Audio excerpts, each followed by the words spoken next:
Friends, I'm happy to announce that Straight Talk has partnered with Blue Line Roasting Company to bring you delicious coffee to enjoy while you listen to this podcast. Blue Line Roasting Company also serves our first responders by giving a portion of all net proceeds to numerous organizations who support them. Order today at bluelineroasting.com. That's bluelineroasting.com. And don't forget, when you join the Straight Shooter VIP Club, you receive a free coffee sample and a mug, plus invitations to private podcast events. They had the tools to stop 9/11. It was an intelligence failure. The system was blinking red, and you know what? They were asleep at the wheel. The terrorists, they were all on no-fly lists. TSA no-fly lists. How did they get into the frickin' country? Welcome to another episode of the Straight Talk Podcast. I am your host, former Milwaukee County Sheriff David Clarke, also known as America's Sheriff. Thanks for tuning in. Wow, what a week it's been across the United States. Politically, I'm talking about more of the nonsense going on in Washington, D.C. You know, when I started this podcast, I vowed, and I made a promise to you that this would not be cookie cutter type stuff, you know, where everybody just chases what the media claims is the most important thing going on, and that this is what we're going to talk about. I said I would allude to some of these things, but I would take a different approach in terms of analysis. I don't want to just repeat the talking points and what everybody else is saying. I'll give you an example. You know, Hunter Biden received a sweetheart deal in his prosecution or investigation, where this guy literally hid tens of millions of dollars of income, ill-gotten, by the way, peddling influence with his father, who was then the vice president, creating shell companies, getting other people involved in an attempt to disguise this, to hide the money. That's why they call it money laundering. You take dirty money and then you try to clean it up by creating these shell companies and other people who might be legitimate. And you're hiding it from the federal government. You're hiding it from the IRS. And that's what they unearthed here. And I could sit up here and just, oh, this is terrible. Oh, this two-tiered system of justice. Oh, ladies and gentlemen, that is a waste of time. I'm not going to waste your time with the same old stuff. Oh, if this happened to me, I'd be thrown under the jail. I mean, we all know that stuff. And that's what all the news reports that are critical of this are saying. It's the same stuff over and over and over, and it bores me. So what I try to do is dig below the surface and find a new angle to come at this stuff with. So the question is, we know the obvious. We know Durham. That was another thing that happened this week, or this past week. Went to Capitol Hill to testify, and basically the guy is a wimp. The guy's a sellout. How did we get Durham? Bill Barr, another D.C. insider right now, who's been highly critical of Donald Trump and all this, you know, nonsense over these classified documents. That's the other story dominating the news. And I'm tired of it. I knew nothing was going to happen to Hunter Biden. I said that to you. And each time one of these things happens, it's like, oh, no, I think they got him this time. This time, it's really going to stick. The whole system's corrupt. It's corrupt against us, we the people, you and I. It favors the political elite, the D.C. insiders. So the question becomes, oh, yeah, by the way, Durham says he was asked why he didn't press a little more to get information out of the FBI, James Comey, Peter Strzok, Lisa Page, McCabe, Andrew McCabe, and others. And he said, well, they were just going to come in and not answer the questions, so I didn't feel it was worth my time. What? Folks, I've been in law enforcement about 40 years. I've never heard of that. A cop or an investigator. I was an investigator. Not talking to key witnesses because, well, they're not going to answer my questions anyway. You still make the attempt. I have never heard of a government lawyer, a U.S. attorney, assistant U.S. attorney, special counsel, allow themselves to be spurned, allow themselves to be shut down by not adhering to a subpoena. A person, they have the right to not incriminate themselves. But if they get subpoenaed to a hearing, they have to show up. The grand jury, they have to show up. And then they can get on the stand under oath and say, I refuse to answer those questions because it might incriminate me. You have a right to do that. But then you have to come and invoke it. He didn't make them come and invoke it. I've never heard of that. And then you can march that person into a court, offer them, which I don't have a problem with because sometimes that's what you have to do to get information. You offer them, you tell them you're not going to charge them unless they're untruthful. And then they have to talk.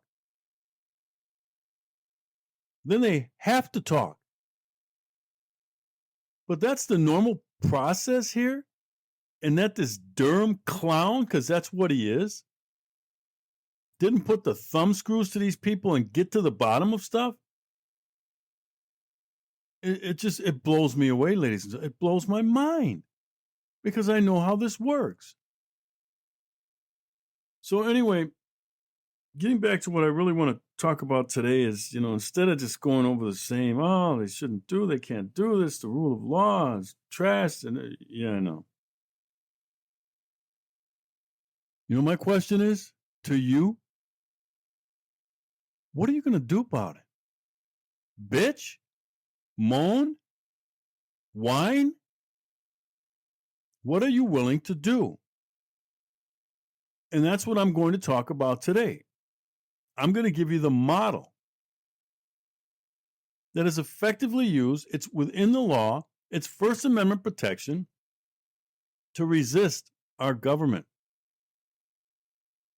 to resist them. But there's a model that has to be used. And it's a model that the Democrats and the people on the left effectively use. They are great at it. Look how easily they can get a corporation to not do business with conservative companies. Look at how successful they are at making these corporations go woke and adhere to their demands, especially over this pride stuff. They're very good at it. They're good at it because there's a model for it, and they follow the model. What I want to first do is use January 6th as an example for my laying out the whole model. That incident, that event, whatever you want to call it, was neither serious, it wasn't well thought out, and it wasn't organized. Period. Now, I'm not one that's going to sit up here and, they never should have, they broke the law and they have to pay. You know what? Our government officials are breaking the law all the time. They're not paying. Why the hell should we be worried about that? Well, I know, what they can do to us. Well, I'm going to show you. I'm going to walk you through how to effectively do it where you make the government stand down. And it's happened. Go back to the start of this country with the resistance movement of the founders. They resisted the crown to the point that the crown didn't know how to handle this. So I come across this, I think it's a tweet from James Woods. James Woods is a conservative actor, very outspoken. He's a good dude. So he makes this comment, and he's spot on. This is from the Daily BS, whatever, thedailybs.com. This is from James Woods. Republicans are nothing but grumpy, toothless whiners. A sad, sorry end to the noble experiment that was America. He nailed it. Here's one of our problems. We're relying on Republicans. We're not relying on conservatives. We're not relying on conservative fighters because we don't have many of them. I could probably count them on one hand. In the political class I'm talking about, but even outside the political class. We're always sitting around waiting for the next election as if the next election is going to change any of this damage. It's not. Because even the Republicans, once they get into power, I mean, look what they're doing now. Oh, now all of a sudden, Kevin McCarthy, well, no, we shouldn't impeach Joe Biden. Well, we have to build a case. Pelosi didn't build a case, and they impeached Donald Trump twice. They didn't build the case. First of all, impeachment is a political tactic. It is not a legal tactic. That's on the Senate side. All impeachment are allegations. It's like an indictment. It's not evidence. It's, hey, here's what we think we can prove. That's what impeachment is. It's like an indictment. They act as like the prosecutor, like going into a grand jury. You know that saying, the grand jury will indict a ham sandwich because it's real easy. It's not an adversarial process. So why do Republicans in the House think, well, we have to, the rule of law and evidence? You don't present any of that in a grand jury. You just tell the grand jury, here's what we think we can prove. Here's what we're alleging. That's all it is. It's not a trial. It's not a motions hearing where someone makes a motion to get something thrown out. Well, that goes before a judge. That's now a legal procedure. That's not what impeachment is. So all these damn Republicans who, before they won the House, were telling us, if we win the House, we're going to impeach Alejandro Mayorkas, we're going to impeach Blinken, we're going to impeach Joe Biden. They were all saying it. Now they have the House, and now they become this timid, feckless, toothless, as James Wood said, whiners. Cautious. Oh, they move with caution. The Democrats steamroll. They steamroll when they have power. They had no reason to bring impeachment charges against Trump over this so-called, phone call to a Ukrainian leader. They don't impeach over that. They didn't care. They did it. And you can't worry about what the Senate does. Do your job. How many times have you heard me say that on this program? You do your job. Let other people worry about that other stuff. The Republicans are afraid to use guerrilla warfare tactics, asymmetrical. They want to plot on, this is stair step, and we want to make sure that we have all the. And I get tired of this crap, too. The Republicans saying, well, we don't want to impeach, and then, we look bad. And the Democrats didn't worry. Nancy Pelosi didn't worry about that crap. They just kept the pressure on.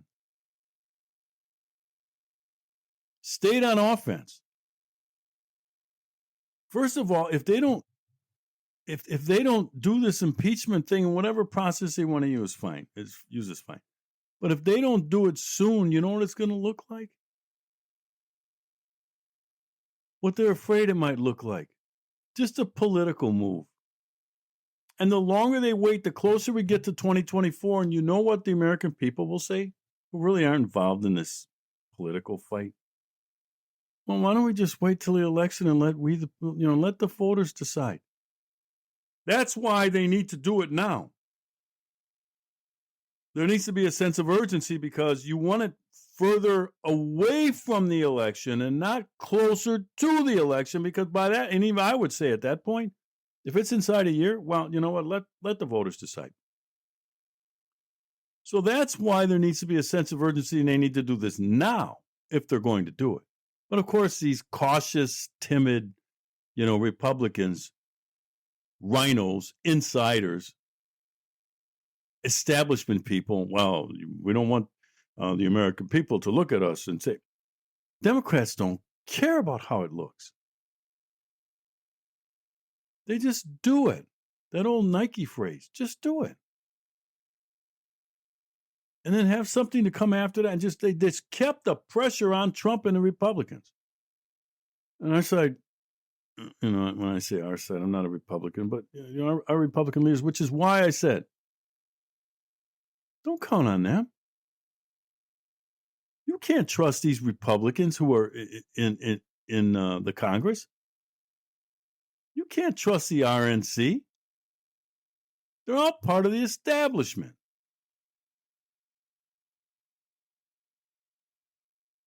So one of the things that, let me read some from some of this story here before I move on. This is from the Daily BS Wire. And what James Woods said. It was another dark day in America on Wednesday. Special Counsel John Durham was grilled by Congress on his investigation, in quotes, because, it's a joke, his investigation into FBI corruption and the Russian hoax. Florida Representative Matt Gaetz summed it up best after opening a fiery must-see can of whoop-ass on the witness, which is what Durham needed. When you are part of the cover-up, Mr. Durham, then it makes our job harder. James Woods, one of the world's most talented actors, shared a glaring and depressing truth in his analysis. He never minces words. Here's from James Woods. This was a tweet. The Durham report is an unsettling indictment of the single-party juggernaut ruling America today, but an indictment is worthless. The media are lapdogs and the Republicans nothing but grumpy, toothless whiners. So, what do we do? Remember, the question was, this is a challenge to you. I'm going to challenge this audience a lot because I need fighters.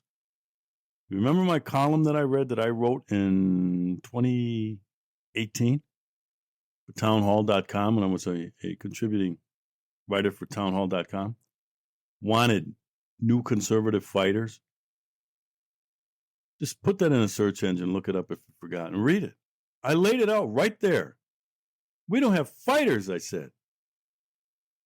Looking at this crop of Republicans and some of these blowhard talking heads, they're useless. What we need is a ground level force, I said, unlike we've ever seen. Grassroots, bottom up, not top down. Not these Republican leaders down who basically turn their nose up at us at grassroots level. We need fighters, and we need them fast. I said we need to mobilize quickly. Because, I'm not going to say that the Republic is slipping away from us. The Republic is gone. All it comes down to now is how we're going to get it back. So one of the things that we have to learn how to do, and I laid it out in that, but we're going to walk through it again in that article, Wanted New Conservative Fighters. We have to learn how to resist at ground level, peacefully. There's a way to do it where you're basically taunting the government. Because the government knows, well, we can't really crush this thing because it won't look good on the world stage. If the government is beating and killing its own citizens who are protesting under the First Amendment, it will not look good, and they know it. So we got to count on that. I support civil disobedience. That's peaceful. But you got to be willing to go to jail. It's just going to be temporary if it's peaceful because you won't move. The biggest mistake that the January 6th group, remember I said that was neither serious, well thought out, or well organized. You must be organized. Everywhere I go, the first step, people say, what should we do? What can we do, Sheriff? Organize, organize, organize. You must be organized. You must have a plan. And the first thing you must do before you go out and operationalize the plan, you have to build a critical mass of people to go along with you. You can't do it with a couple hundred people. It won't work.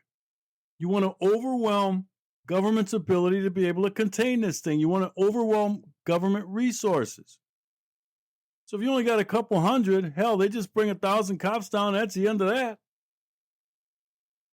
When you show up with 10,000 people like they did in Sri Lanka, where 250,000 people, citizens of Sri Lanka, surrounded the presidential palace. And when you see some of the protests going on in France, millions are protesting the changes in their Social Security. Millions. That's a critical mass. 50 people is not a critical mass. A couple dozen, a couple hundred is not a critical mass. So you have to be patient. It's going to take time. You're going to have to message effectively to get people to develop the nerve to say, yeah, I want to be part of this. Piss on it. So you have to start with that. And there's a way to on how to effectively resist. First of all, you have to take to the streets. You cannot do this, ladies and gentlemen, simply from behind a keyboard posting on social media. That's a tactic you can use, but that's only one tactic, and this is part of it. This has to happen in the streets. 250,000 surrounding the presidential palace in Sri Lanka, and they had to airlift the president out of there. That's taking to the streets. This can't be done in a think tank. All of these know-it-alls, the Bill Crystals and all those goofs, from inside the safe space of a think tank or going into a TV studio.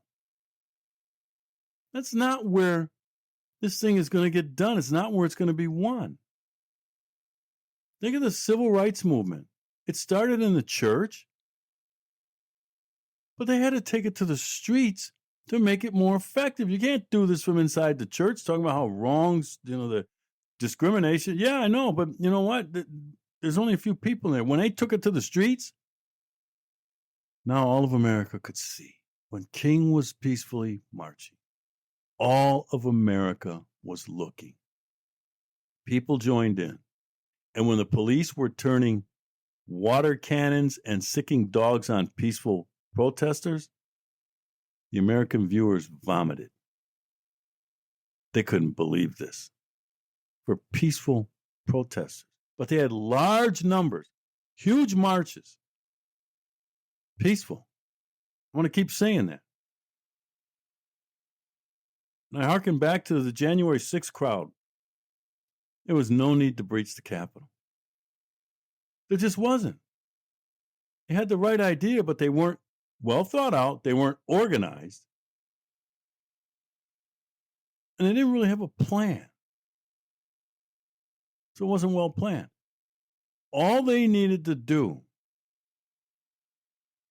was take the, few hundred people, however many showed up, I don't know, and just get near the Capitol. Stay outside. In the places around the Capitol, and there are a lot of them, the public's allowed. Rally, marches, speeches. There was no need to go inside the Capitol. That's where they turned America against them. So it blew up in their faces. This thing was led by a couple of goofs anyway. The guy with the horns and what. That's not serious. So I come across this article, and I've had this thing for a long time. This goes back to 2021, June of 2021. I used this at a speaking event I was at to give people an idea of how to resist effectively. So I pulled it out for this podcast. I don't need to reinvent the wheel. Somebody already invented the wheel. I'm just going to use the wheel. So I'm going to read some sections on this, and then we're going to go into this thing operationalized. It happened in Nevada, and you'll probably recognize when I read from that story how this went down. And don't forget, that was from back in, I don't know, 2018 maybe, but we'll get to that. So here, Stu Cervic, redstate.com, how to resist effectively. It says here, to roll over and simply acquiesce to this nonsense, and that's this Democrat movement, is unthinkable. But what passes for Republican leadership in Congress these days is timid, feckless, and disorganized, which is why I said you cannot count on your elected representatives in Congress to do anything for you. We need a grassroots, bottom-up resistance movement. While they can and should be constantly pressured to take action and to at least institute a coordinated and consistent media campaign, they cannot be relied upon to reverse the Democrats' push toward full-fledged socialism and communism. It's long past time for everyone who wishes to preserve the republic to take concrete actions, and that means doing so at the local level. There is no need, ladies and gentlemen, for everybody to rush to Washington, D.C. This should happen within your own community, within your own state, and grow it. So it says here, the communication networks established at the local level are the means by which Democrat media can be bypassed. Let me stop there. Stop whining about CNN, the New York Times, the Washington Post, and how the liberal media, they're not helping us and they're not objective. No, they're on the left side. They've been co-opted. But there's a way to get around that. So it says here, yes, we can resist, and we can do so productively. Nonviolent resistance is both possible and effective, and success breeds success. Let me say that again. Nonviolent resistance is both possible and effective. Nonviolent protests have been successfully used by the left to achieve their political goals. We can do it better. What is required is organized persistence, patience, and tactics that can make a difference. Simple stuff, including a basic understanding of the concept of active resistance and passive resistance. Methodologies that can be applied in neighborhoods, precincts, churches, and local civics organizations. So then it goes through here. It goes through some of the tactics. There's a difference between tactics and strategy. Remember I said, social media, okay, that's a tactic. That's not a strategy. So they talk about using flyers, includes the use of accusatory text that puts the left on a defensive. What else they got here? Leaflets. Cameras everywhere. Encourage conservatives to have a smartphone or camera at hand and capture and record every situation in which a leftist actor is out of line. Download and disseminate the files with context to conservative and liberal media sites and social media. Catch every little asinine, contemptible, illegal act the left-wing activists engage in. See, you can get around the New York Times and the Washington Post and CNN. So it goes through here, some other things that can be done, scouting-like programs. Support neighborhood clubs, social organizations, and churches that promote old-school freedoms. So there's a way to do this. It's grassroots. It's ground level.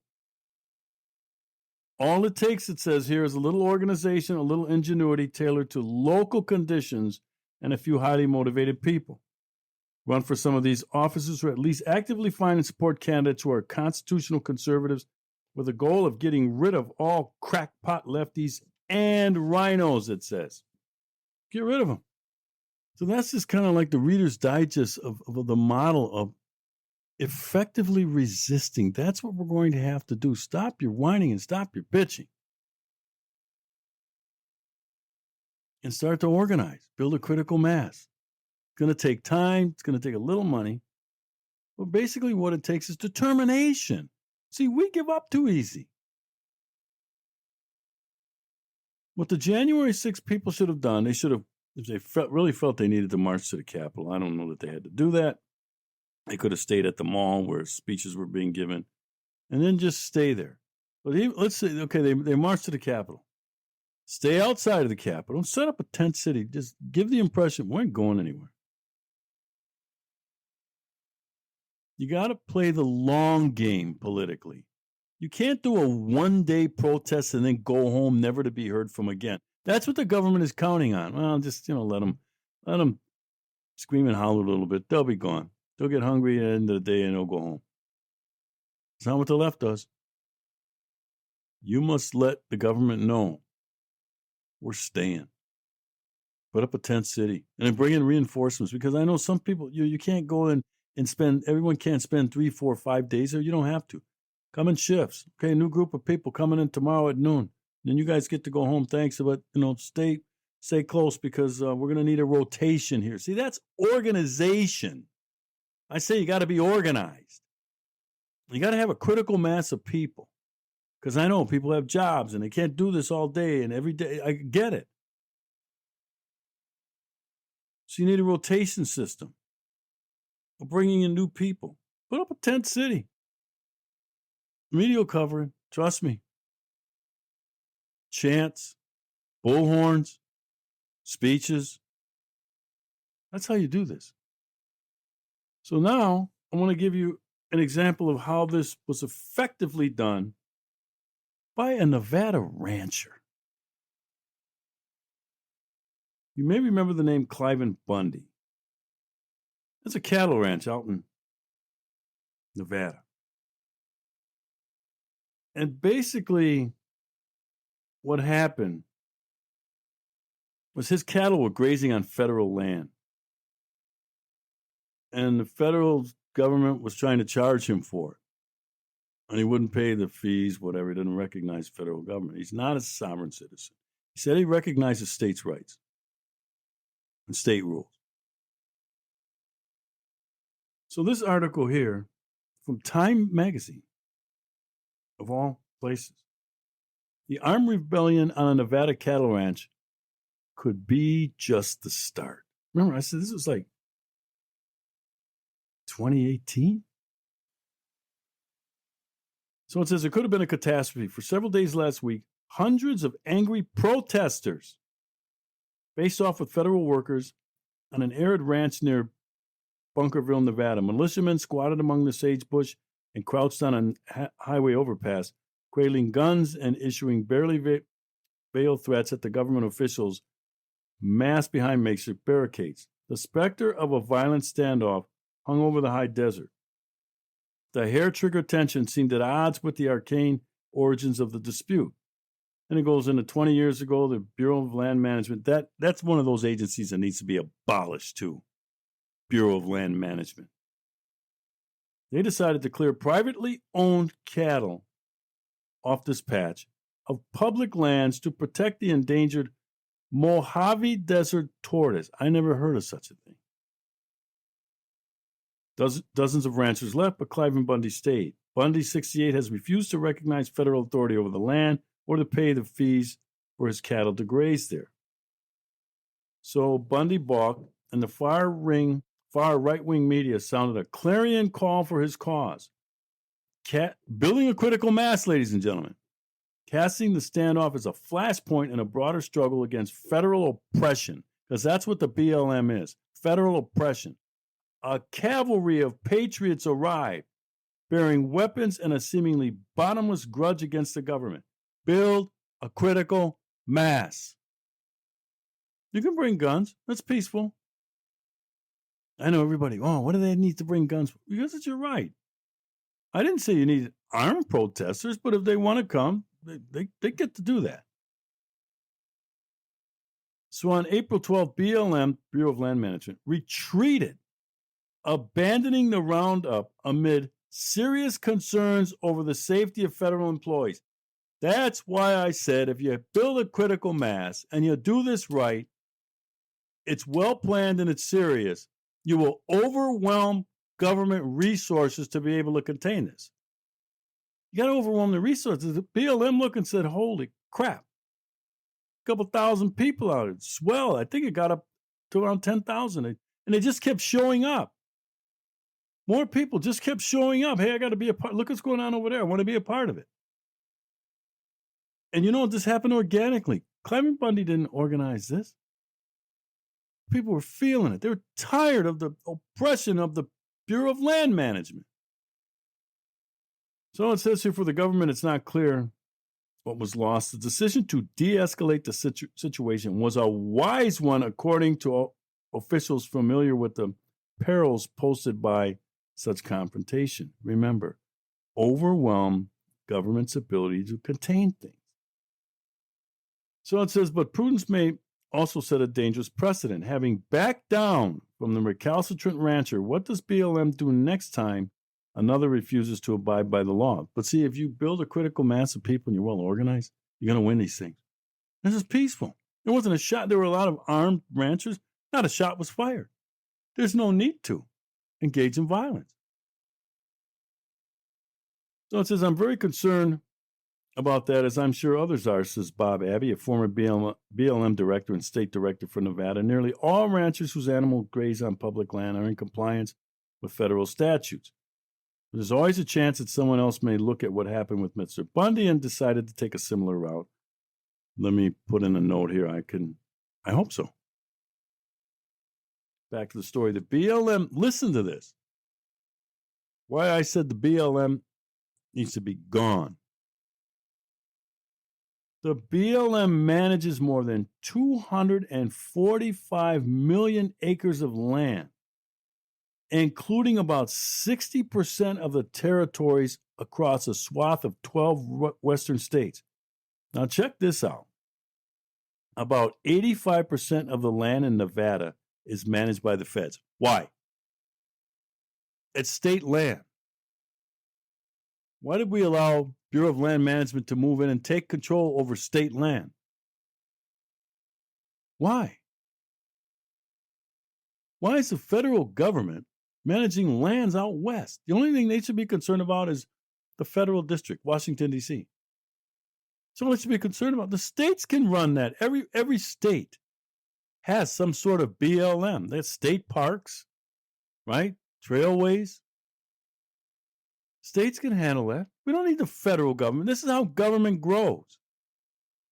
You create these bureaucracies, the Bureau of Land Management, and the next thing you know, they're controlling 85% of land in Nevada. And why isn't Nevada pushing back on that and reclaiming that? Telling the feds, get the hell out of here. We'll manage this federal park, all these things that the feds will come up with. Well, we need national parks. The states will take care of it. So it says here, former BLM director says eventually you have to draw the line. We go through these sad episodes where fanaticism. That's not fanaticism. See, when we do it, it's fanaticism. When the left does it, it's just peaceful protest. When you call rioting peaceful protest. But ours is fanaticism. And like I said, with the Cliven Bundy incident, nobody went to jail. There was no congressional hearing, January 6th style hearing. People going to prison. There's no property damage in Nevada. Not a shot was fired. Eventually, you have to draw the line. We go through these sad episodes where fanaticism has to be brought under legal control. Why? It's protest. What do you mean under legal control? And inevitably somebody gets killed, he said. Well, it didn't happen in Nevada. Actually, the only person who got killed in the January 6th breach of the Capitol was that Air Force veteran. Her name escapes me. Do you know who I'm talking about? Shot by a federal agent. She was unarmed. That's all on video. She didn't present a threat to anybody, the officers. All of a sudden, an officer peeks through a door and shoots her. It's amazing. But see, The government doesn't want to have to do that because it's not going to look good on the world stage, and the world's going to cover it. If they get too heavy-handed, like government did during the civil rights movement, it's not only going to turn off American people, but it's going to turn off the world. Look what the American government is doing to their own people. The government has to be worried about that. So that's why I said when you organize these things, there's no need to get violent, but let them know you're staying. As long as you're in a public space, someone might do something stupid from the government and say, well, we're going to get these people out of here. Well, why? They're not bothering anybody. Well, they could. They're not bothering anybody.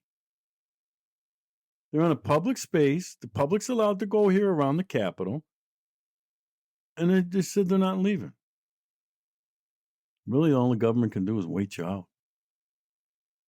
You have to have more determination than they do. So that's the model. It can be done, but remember, those important aspects of this. Well thought out, well organized, and serious. Every movement should have a leader. It's giving direction, keeping people in line, the bullhorn, let people give speeches, chants, all that stuff's effective. Wear the government down. But, like I said, don't count on the Republican political class. Don't do that. That is a waste of time. They're not reliable. Thanks for joining me. Mainstream media has turned into nothing more than state-run propaganda. Bulldog TV was founded by Americans fighting for America to restore the fourth branch of government. Support alternative media like Bulldog TV by following them on Facebook and Truth Social. You talk about race, crime, and politics. Some folks lose sleep over this, but not me, because I sleep just fine on my Giza Dream Sheets and pillow from MyPillow, especially this new 2.0. If you haven't gotten yours yet, you are missing out. Just go to mypillow.com and use promo code Clarke, that's CLARKE, and save up to 66% off. The direct link is also available on my website, americasheriff.com. Get a great night's sleep so we can continue the fight. Friends, I want to thank you for listening to today's episode of Straight Talk with yours truly, America's Sheriff David Clarke. And a special thank you also goes out to our sponsors. My goal, as always, is to break down these complex and many times controversial issues and bring it to you straight with a little dose of common sense, no media bias, no talking points, just truth. And this podcast would not be possible without your support. I hope you enjoyed this episode, and if you did, please leave a review at Apple Podcasts, Spotify, or your favorite place to listen. And please share this message of common sense on social media. For more content, be sure to follow me on Truth Social, Twitter, Facebook, and Instagram. And just a reminder, we'd love for you to join our Straight Shooters VIP podcast club for only $5 per month. And with that membership, you'll receive invitations to attend private podcast events throughout the year as a VIP guest when we come to your town. Plus, if you join today, you'll also receive a free coffee mug and a sample of our private label coffee as long as supplies last. Subscribe and join at americasheriff.com.